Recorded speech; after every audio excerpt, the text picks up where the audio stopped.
ധ്യായാമോധവളാവകുണ്ഡണവതീം തേജോമയീം നൈഷ്ഠികീം സ്നിഗ്ധാപാംഗവിലോകിനീം ഭഗവതീം മന്ദസ്മിതശ്രീമുഖീം വാത്സല്യാമൃതവർഷിണീം സുമധുരം സങ്കീർത്തനാലാപിനീം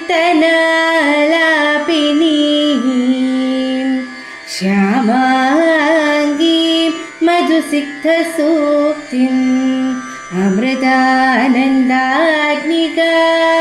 ഈശ്വരീം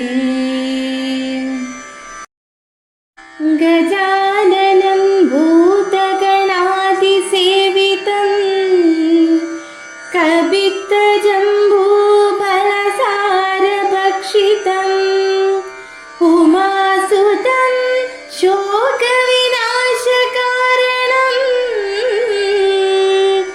നമാമി വിഘ്നേശ്വര പാദപങ്കജം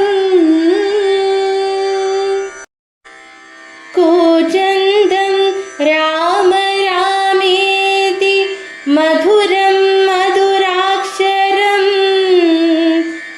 ആരുഹ്യ കവിതാശാഖാം വന്ദേ വാൽമീകി കോകിലം. ഓം ഹരിശ്രീ ഗണപതയേ നമഃ.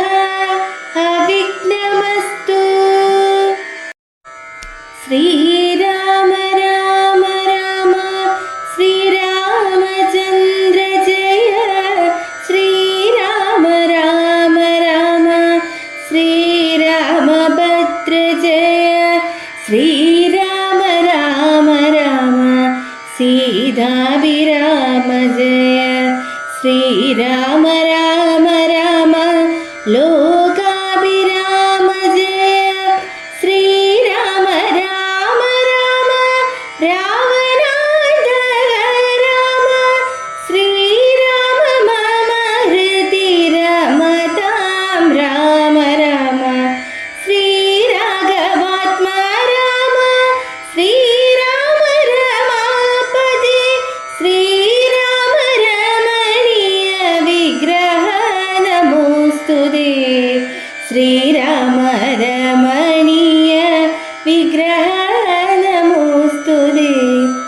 നാരായണായ നമോ നാരായണായ നമോ നാരായണായ നമോ നാരായണായ നമഃ.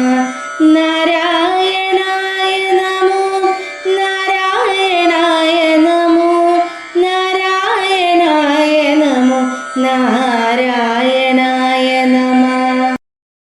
ശ്രീരാമനാമം പാടി വന്ന പൈങ്കിളിപ്പെണ്ണേ, ശ്രീരാമചരിതം നീ ചൊല്ലിടുമടിയാതെ. ശാരിക പൈതൽ താനും വന്ദിച്ചു വന്ദ്യന്മാരെ. ശ്രീരാമസ്മൃതിയോടെ പറഞ്ഞു തുടങ്ങിനാൻ. ഉഗ്രമാം തപസ്സോടുമിരിക്കും ശിലാരൂപമഗ്രേ കാണിക്കുന്നു കാട്ടിക്കൊടുത്തു മുനിവരൻ. ശ്രീപാദാംബുജം മെല്ലെ വെച്ചിതു രാമദേവൻ. ശ്രീപതി രഘുപതി സൽപതി ജഗത്പതി. രാമോഹമെന്നു പറഞ്ഞ മോദം പൂണ്ടുനാഥൻ. കോമളരൂപൻ മുനിപത്നിയെ വണങ്ങിനാൻ. അന്നേരം നാഥൻ തന്നെ കാണായി ദഹല്യയ്ക്കു വന്നോരാനന്ദമേതും ചൊല്ലാവതല്ലയല്ലോ. അന്യാസ്തുതി. ഞാനോ കൃതാർത്ഥയായ ജഗന്നാഥ, നിന്നെ കാണായി വന്നതു മൂലമത്രയുമല്ല ചൊല്ലാം. പരമൻ പരാപരൻ പരമാത്മാവ് പരൻ പരബ്രഹ്മാക്യൻ പരമാനന്ദമൂർത്തിനാഥൻ പുരുഷൻ പുരാതനൻ. കേവല സ്വയം ജ്യോതി സകല ചരാചര ഗുരുകാരുണ്യമൂർത്തി. ഭുവന മനോഹരമായൊരു രൂപം പൂണ്ടു ഭുവനത്തിങ്കലനുഗ്രഹത്തെ വരുത്തുവാൻ. അങ്ങനെയുള്ള രാമചന്ദ്രനെ സദാകാലം തിങ്ങിന ഭക്തിയാചരിച്ചിടണം മനസ്സി ഞാൻ. ഓം അമൃതേശ്വരിയെ നമഃ. ഇതിഹാസ പുണ്യമായ രാമായണം ബാലകാണ്ഡത്തിലെ അഹല്യാമോക്ഷവും അഹല്യാസ്തുതിയുമാണ് ഇന്നിവിടെ പാരായണം ചെയ്തത്. ഗൗതമ മഹർഷിയുടെ ശാപഫലമായി ശിലയായി മാറിയ അഹല്യ ശ്രീരാമന്റെ പാദസ്പർശത്താൽ ശാപവിമോചനം നേടുന്നു. തുടർന്ന് അഹല്യ ശ്രീരാമനെ സ്തുതിച്ചുകൊണ്ട് തൻ്റെ അജ്ഞാനവും അഹങ്കാരവും നശിപ്പിച്ച് അനുഗ്രഹിച്ചതിന് നന്ദി പറയുന്നു. വേദാന്തവേദ്യനും പരമാനന്ദമൂർത്തിയും പരമാത്മാവുമായ ശ്രീനാരായണൻ പ്രപഞ്ചത്തിൻ്റെ പരമമായ അനുഗ്രഹത്തിനു വേണ്ടിയാണ് ഈ രൂപം സ്വീകരിച്ചിരിക്കുന്നത്. ജഗത്തിൻ്റെ ആദികാരനും ആശ്രയവുമായി പ്രശോഭിക്കുന്ന തേജോ രൂപമാണ് ശ്രീരാമചന്ദ്രൻ എന്ന് അഹല്യ സ്തുതിക്കുന്നു.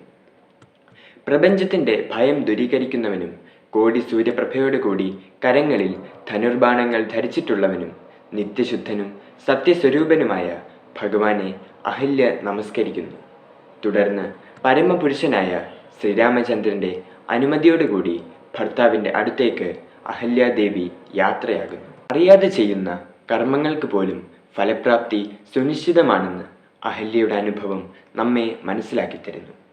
ഭക്തി, വിനയം, പശ്ചാത്താപം, ദൈവകാരുണ്യം എന്നിവയുടെ മഹത്വം വെളിപ്പെടുത്തുന്നു. ശ്രീരാമന്റെ കൃപയാൽ മനുഷ്യന് പാപമോചനവും ആത്മീയ ഉന്നതിയും ലഭിക്കുമെന്ന സന്ദേശമാണ് ഈ സ്തുതിയുടെ പ്രമേയം. ഓം നമഃ ശിവായ.